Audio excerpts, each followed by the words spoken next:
You're listening to 99.1 WQRT LP Indianapolis, and this is Create Here. Produced by artists and curators from Big Car Collaborative, Create Here is your place to listen to conversations with people making intriguing, innovative, and impactful things happen on the cultural front in Indianapolis, Indiana, and beyond. Find out more and access additional episodes at WQRT.org.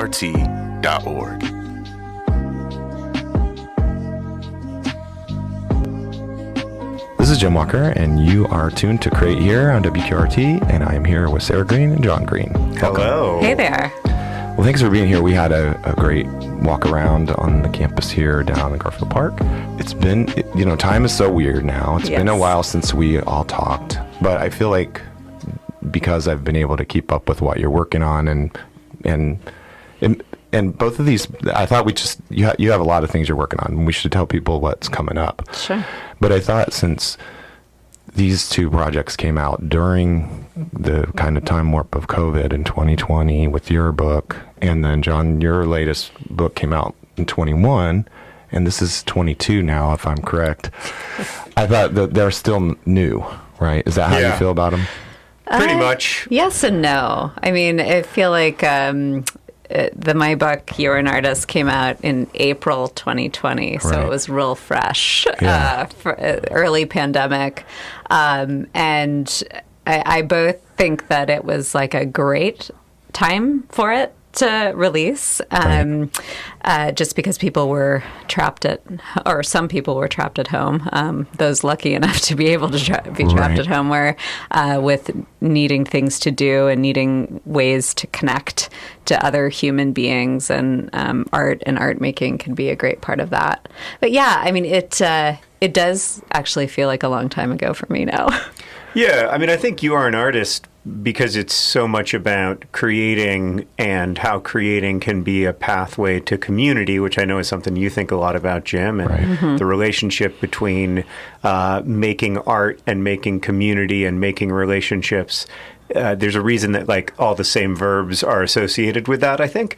But because it came out right at the beginning of the pandemic, it was obviously like a pretty rough time to try to publish a book. Right. Not a lot of people in bookstores. But also, I do think that it connects really, really deeply with people, maybe more deeply than it would have if we weren't going through a time when making feels so central to what makes life worth doing. Mm-hmm. Yeah. Mm-hmm. And the thing about John's book, The Anthropocene Reviewed, coming out in 21 is that he was finishing writing it during the pandemic. Yeah. Yeah. So it's sort of, I feel like my book was kind of like a manual for things to do during the pandemic in a way. And John's book began to process it and integrate the before times and now. And they are both really asking people to do something. So you don't give people assignments in your book, John, but you're asking people to be observant, thoughtful, and caring, and consider that climate change is important, and a lot of things that, and not just for a certain age of person or like a kind of person. It's stuff everybody could think about and process. And yeah, I think for any book to work, to really do its best work in the world, it requires a generous reader who will bring their own experiences and their own feelings to the story. But with this in particular, because it's nonfiction, because it's about me, because it's about COVID, I was really trying to as you said, like invite and encourage and call people to find ways to commingle their experiences with my own. And I very much felt like the book wasn't finished until that began to happen. Yeah. I had such a neat experience with listening to your podcasts that the book came from. I remember where because, everybody had to do something during COVID, and I walked a lot and just listened to things. And I didn't really before feel like I had time to listen to a lot of podcasts, but during I did. And so I remember, like when I was looking back through them last night, I remember precisely where I heard the the one that it's not in there, the one about the bird. Mm-hmm. That one was not in there because it would be hard to translate to print, right? It's actually in the audiobook, but it's not in the physical book because it's about this extinct bird species called the coaioo, and it couldn't be... I felt like it couldn't be in the book and do its full work because you really need to hear the song of the coaioo to understand what a loss the world experienced with that extinction. Yeah, and I remember I was in the park, and I remember precisely where I was walking when I heard the sound of the bird and like in the middle of the pandemic, that was really, so I called Chate and I was like, you need to listen to this. This is such a sad but important story, and I also felt like in both of the projects that you're doing and just in the way that you both approach things, there's something about mindfulness and kind of you talk about it in the end of your book about being part of the earth and connect, but also just being part of the community of other people, which was so important during a time of isolation when people are pulling apart from each other, even. Yeah, I think I really enjoy John's. I enjoy all of John's work. Yeah. I enjoy your fiction, but there was something really lovely to watch John in the process of developing the podcast, the Anthropocene Reviewed, and the book. It was almost like he was giving himself these mindfulness assignments. To say like, okay, I'm going to review some aspect of the human-centered planet, and I'm going to try to pay attention to Diet Dr. Pepper. Or, like I'm going to really try to do this, and not as like an expert who knows everything about it, but as a flawed human being with bias who's going to sort of like give my all to trying to assess this and acknowledge my point of view and just sort of like be there with whatever it is, whether it's an extinct bird song or, Kentucky bluegrass. Right. Yeah. But it's interesting that y'all mentioned that because that's very much something that I learned from Sarah and from Sarah's work. Like it was through doing art assignments, both in the original PBS series that Sarah had doing encouraging people to do art assignments and through the book that I started to experience how when you pay a certain kind of attention, everything becomes interesting. Everything can be important. It's really the quality of the attention, the carefulness of it that matters more even than what you're paying attention to. And I learned that through doing...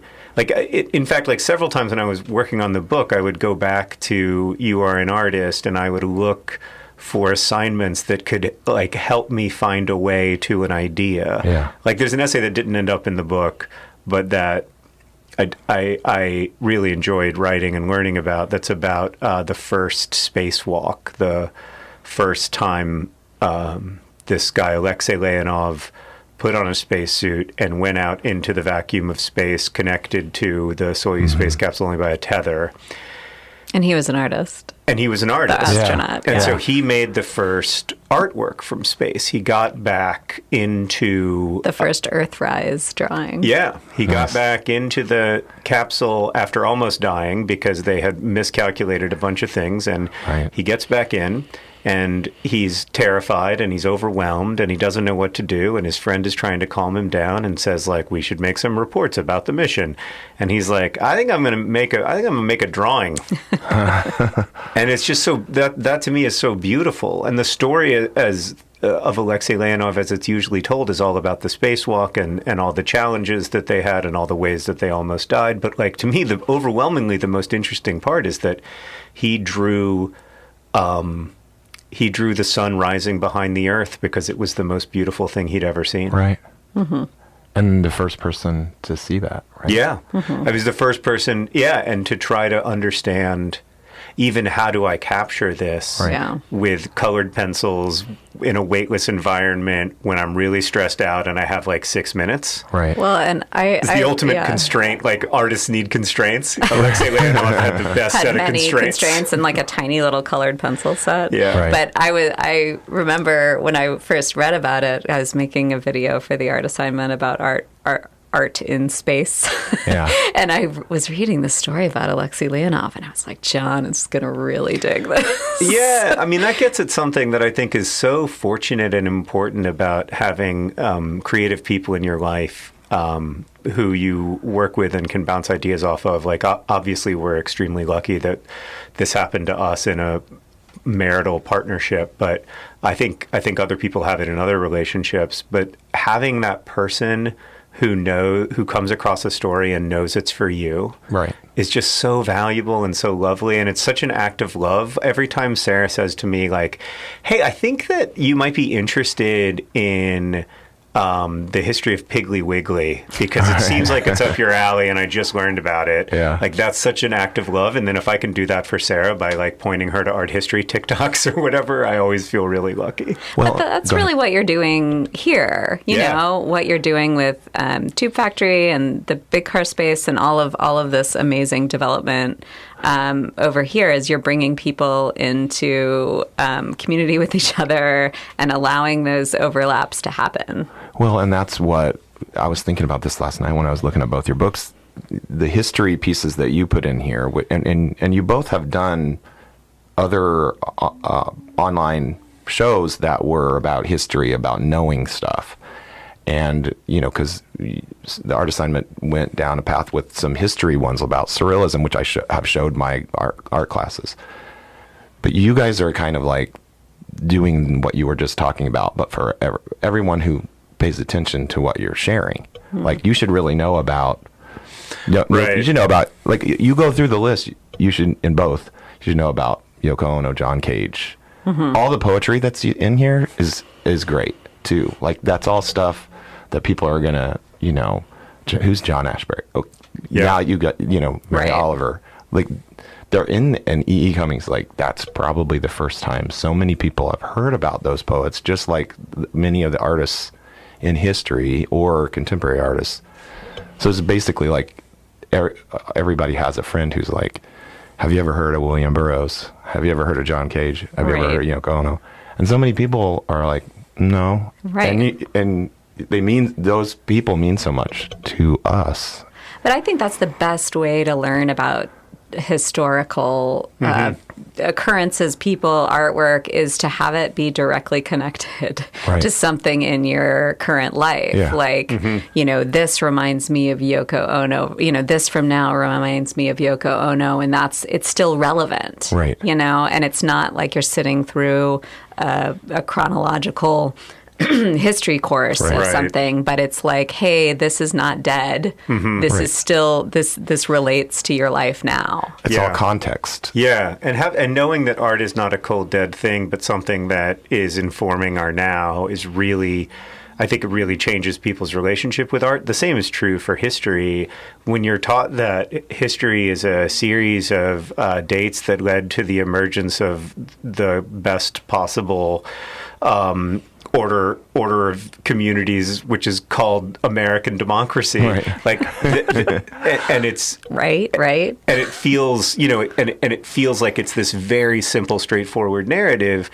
It's also feels really disconnected from the reality that students are living in, because that narrative does not, in a lot of cases, speak to their experience. Right. But if you have more expansive and more nuanced narratives of history, people connect to it very deeply. And I remember being in high school and being like, this history stuff, it is utterly irrelevant. Right. Like, we've fixed all these people's problems, so why do I have to learn about their problems? And it wasn't until I got to college and I started studying different kinds of history that I could start to think like, well, actually, you know, the French Revolution has a lot to teach us about both the excitement and the dangers of, you know, violent revolution. Violent revolution. Yeah. And those are relevant lessons for today, but it's also a window into understanding how people lived for almost the whole time that we've been here. Right. And that gives us a sense of like the ways in which things are actually different, and which of those things do we want to grasp and which of those do we not want to. And I think this is true for art as well. A lot of times the way that it's taught, it all feels inevitable. Mm-hmm. It feels like the Renaissance inevitably led to this. This begat this begat. Yes, yeah. Right. The begats. This Impressionism begat abstraction, begat whatever. Right. When all the while there was fascinating, better things happening in other parts of the world. Right. Yeah. But that way of listing things as begats makes it all feel inevitable, and it makes it feel like whatever is happening now is also inevitable. Mm-hmm. And there's a great Philip Roth line, or it's actually a great Kurt Vonnegut line: history is merely a list of surprises. It can only prepare us to be surprised again. Yeah. And thinking about history or art history that way, not as an inevitability of begats, but instead as anything could happen. Right. Nothing is inevitable. Right. Is much more exciting. Well, and also that history is heavily informed by those who write it. Right. So, Yes, I mean, yes. that's what I went to school to learn about art and art history. And if you study any subject, you learn a certain narrative. And then I feel the more you get along the way in your study, you sort of have to unlearn it. Sure. And break it apart, right? And part of my work has been trying to come up with a way to learn about things in history without having to learn the narrative first. Right. Mm-hmm. Which I still don't know if that's possible, really. Yeah. Maybe you need to understand it one way in order to complicate it. But I think, Anthropocene Reviewed does that too. It's not like you read this and you're going to become a master in all of these subjects, right, or you're going to know A, B, and C. It's sort of like a grab bag of history and ideas. With both of these projects and all of your work individually, there's always this stuff about science and chaos, and that gets in there. And in artists' work, like with Surrealists and Fluxus and everybody, there's all this out of your control. And I always feel like when you're bringing in science and the stars and everything into the mix, that is to kind of keep reminding us of that. But I feel like that's in both of these projects, where it's just like, hey, these are all things, tangible, real life things, but there's all this stuff that's way beyond your... Yeah. Well, you have to be... I'm interested in how we contextualize ourselves in different moments and at different scales. You zoom all the way in, and like, my life is extremely important to me, and my relationships are the most important thing in the universe, because they are to me. Right. But you zoom out a little further, and you're looking at Indianapolis, and you're thinking, well, I'm a part of this community, and how am I participating in that community? Or I'm a part of, these online communities, and what does it mean to be in these virtual spaces? Does that impoverish the real life spaces that I'm living in, or does it, or can I use it somehow to enrich them? And then you zoom out further, and you're like, oh, I'm on a rock. Well, what is the essay? Right before the start of the pandemic, John had an in-person event up in Carmel. Yeah. And I had our kids there, and you read an early version of one of the essays in the book. It's about our humanity's temporal range. So every species has an amount of time that they live. That's part of being a species, and that's called your temporal range. Right. And John was reading this essay, and I looked down at our daughter, who was like 6 at the time, and she was like looking at me, and I was like, and afterwards she was like, is all that true? I think it was the first time that Alice found out that the sun is going to eat the earth. Right. But I was like, but not for a long time. Yeah. Well, the point I was trying to make is that the sun is going to eat the earth, and boy, will we be lucky if that's ever an issue for us. Right. But that's not for when you're us 6. humans, not us personally. Oh, no. Right. Yeah, I'm not concerned about us. Yeah. Which is personally. important to establish to a 6-year-old. But there's still time. Yeah. Yeah, plenty of time. Plenty of time, Alice. But yeah, I always enjoy the way that John sort of does like a hairpin turn, where we're like looking at a granular, finite, tangible idea, and then he's like, oh, but we're on a rock. Right. Yeah. And then linking it back, I mean, fortunately for everybody who reads what you two do or watches it, you're interesting people because because you're sharing about your life, and I feel that it adds. Sometimes when people write about a subject and then they insert themselves and they're not interesting, it takes away from it. Yeah. But it's part of the path of meandering through this work, including your introduction about Lonnie Holly, and we're probably one of the only radio stations that we play Lonnie Holly's music. And it's amazing. I love it. He's great. He's it's awesome. So good. Yeah. But that personal aspect is in maybe even more than ever for you. It's more vulnerability than because you were saying it's not in code. It's talking directly about truths in your life. Yeah, when I'm writing fiction, I never feel like I'm writing about myself. Right. The whole point is to try to not be myself for a while. And so I have a distance between my fiction and myself. Sometimes readers don't, because they may know me as a YouTuber or whatever, and they may try to read my biography into the novel, but I don't feel that way when I'm writing. I feel like finally I'm not stuck inside of this skin-encased bacterial colony. Right.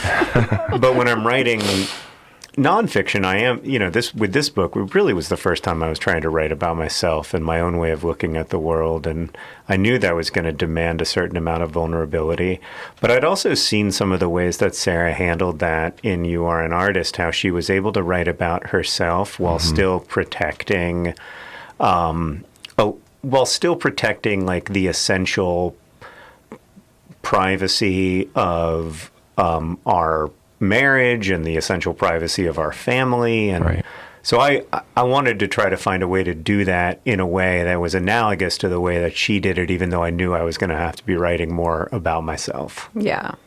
Well, the introduction to You Are an Artist was a real stretch for me, actually. It was hard. It was hard. I come from art museums where, the whole point is to have, this institutional voice where, I am not a curator writing to you as Sarah Green from my office with my set of experiences, but I'm telling you as the voice of the museum what this work is and what it means and what you should think about it, too. Right.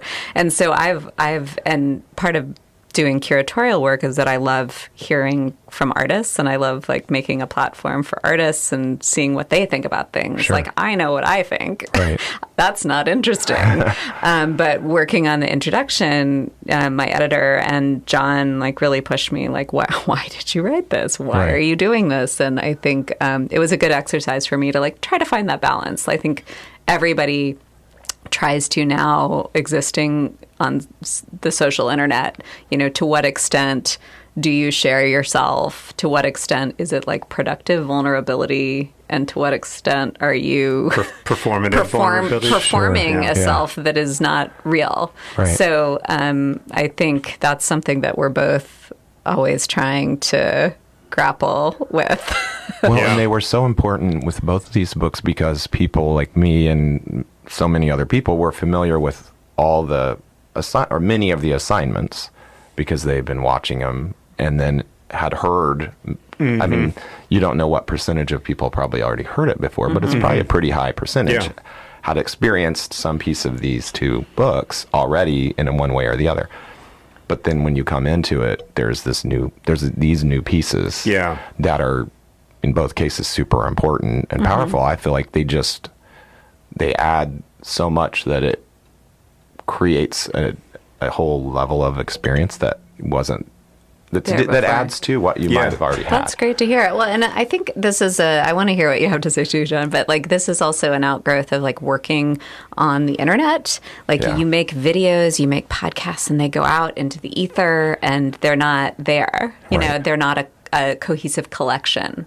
So definitely for You Are an Artist, and I think also for the Anthropocene Reviewed, it's making something physical and tangible out of this digital universe. And so it was a good opportunity for us to think about what all this diverse production media felt or is when you like gather it together. And how do you find ways to make something that is truly cohesive, so that even though, no book of essays or few books of essays have a narrative in the traditional sense, Right. like they have to, be able to live distinctly on their own, but I did want them to have an overall narrative, like an overall series of arguments about the relationship between despair and hope, and about the relationship between humans and non-human life on the planet. Mm-hmm.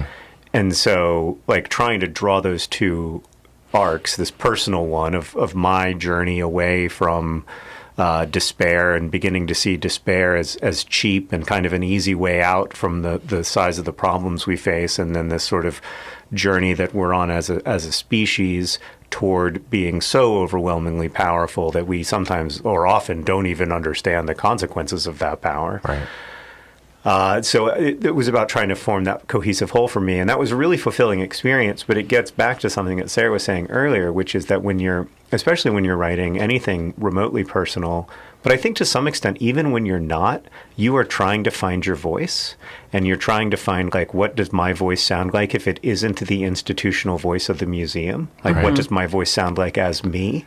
And that's a lifelong process. Like, that's one of the things I find most interesting about writing, because finding my voice wasn't an event. Right. It's not like I found my voice in 2003 and wrote my first novel and it came out and that was my voice.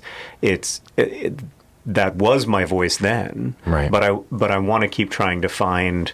It's always changing. It's always changing, and I want to keep. Right. I want to keep trying what's to find my voice in 2022? Yeah, very different. Yeah, my set of concerns is different, but also the way that I choose to write about them is different. And I think what's really unique in the way you do production, your actual physical voice is a part of this. Yeah. So It's true. I don't know that I've ever experienced a book first by listening to it. Yeah. Which I did with this one. Right. And very much a lot of these, I heard you narrating the things that were in because when you structure your book, Sarah, it's the meat of it is more in the setup. And a lot of times the artist had just the shortest little instruction. It's like this little thing. Mm-hmm. But then you set that all up and give context and history, and there's 2 pages of that, and then the instructions are pretty brief, but we know the artist and what they're all about. And that's what we would hear you tell us, typically, and then the artist would talk a little bit or more sometimes, but there was always that context that we could hear through your voice. Yeah. So you're real people, right? To a lot of the first experience that people have with these. Right. And I think, having done the art assignment video series, over 6.5 years, was gradually understanding that my voice was part of it. Yeah. That it was something, our first assignment we filmed with you. Right. And, I was really uncomfortable, putting myself forward. And it really took a long time. And I never fully, about the voice thing, I never fully arrived. Right. I'm I've done it. Yeah. I've hit my stride. It's just all of a sudden I was kind of okay, it's a little less uncomfortable. You did. I have to disagree. I think that you found a really effective way of using your voice to talk about art. And I think that I think that part of the reason why your voice was so helpful, and even in the writing of the book, we talk a lot about the benefits of reading something out loud when you're writing, so that you can hear out loud the rhythm and the structures of each sentence, and see where they don't work, because where they don't work out loud, they will ultimately won't work in an eye read. And I actually think it changed your writing to do so much reading aloud and to write much for your voice. Had this weird virtuous cycle effect where as you wrote for your voice, you got better at speaking. Oh, yeah. But I don't think I could go back and write a museum essay again. I just don't think. I mean, I could. It would be a different beast. Yeah, it would be better probably. It might be. Even museum people, or when I write grants, which I have to do a lot of, people like to read things that that they can enjoy reading a little more. Yeah. And so the structures that we were used to with writing for academic reasons or for museums or for grants, that's just really not very empathetic to whoever has to read it, right? So we do that too. We read even when we're writing a grant, we'll read it out loud to Chate, and I'll sit across the kitchen table and read it out loud to each other, and and that's got to help. Oh yeah, that's great for sure. Your new things you're doing. So we've talked about what you've been working on or what you did in the past, and you're continuing with both of these projects in a way? Maybe I don't know if you're picking yours back up, John. Yeah, I mean, I think we are in a time of not knowing what we're going to do next, which is productive. Which also coincides with doing a lot of other things. Like I'm not actively producing new art assignment videos, but I'm producing a series called Ours Poetica, OURS Poetica. It's a poetry series made in collaboration with the Poetry Foundation that's on YouTube. Yeah. Oh, great. So that's going well and going strong, and it's great. And then, I'm like taking pottery classes. Nice. Yeah, Sarah's doing a lot of art making. And making more art. Great. Which is awesome. Yeah. And I've been, I mean, the biggest part of my professional life is still working on our educational video projects with my brother and supporting him. And the team of people who work on that as best I can. And then there's also, for the last several years, we've been leading a capital campaign to support a maternal hospital in the Kono district in Sierra Leone. Yeah. And so that's a big part of my professional life as well. And then in terms of writing, I really like Sarah and I have always collaborated, and we've never really acknowledged the extent of the collaboration, how complete, to me anyway, how complete it is, how much all of our... Well, and Jim understands you as understand, well. right? Yeah, because you and Chate. Yeah, all of our work is so wrapped up in each other that it's almost inseparable to me. I don't really think of, any of that stuff separate from our partnership together. Right. And so I would like to find ways to collaborate more, even more openly, I We've guess. been doing some sort of writing experiments where we're working on something together. Writing experiments. Which we don't have a plan for, but it's just kind of... We may do that. I'm preparing a pitch right now, Jim, actually, for a different kind of collaboration with Sarah where she... Do I know about this? No. Here we go. Uh-oh. Yeah. I'm going to pitch it to you right now. Okay. It's a different kind of... And this is for nobody, probably. Okay. It's tiny audience, if any That's audience. what we always say when we start a project. It's like a zine. I'm going to write this anonymously. Yeah, no. But the idea is that you... is that we respond to each other visually and textually and visually and textually. Nice. We have a conversation. I like it. Yeah, because before Sarah and I started dating, we exchanged emails for a year. Yeah. And I think about this period all the time that I was writing Looking for Alaska, my first novel, but really what I was writing was love letters to Sarah because I spent way more time writing those emails than I did writing novels. And I'm a little... And they were, just to clarify, they weren't outward love letters. They were about other things. Oh yeah, they were never, they never... It wasn't at least in the my... light in your eyes. Oh, no. In my imagination, I never once betrayed my crush on you, although we have these letters, and now when I read them, I'm like, boy, that guy was smitten. Right. Yeah. So we'll see. We're gonna try to find ways to deepen our collaboration. But I think the pandemic period for us has been very helpful because it's grounded us more, literally. Yeah, sure.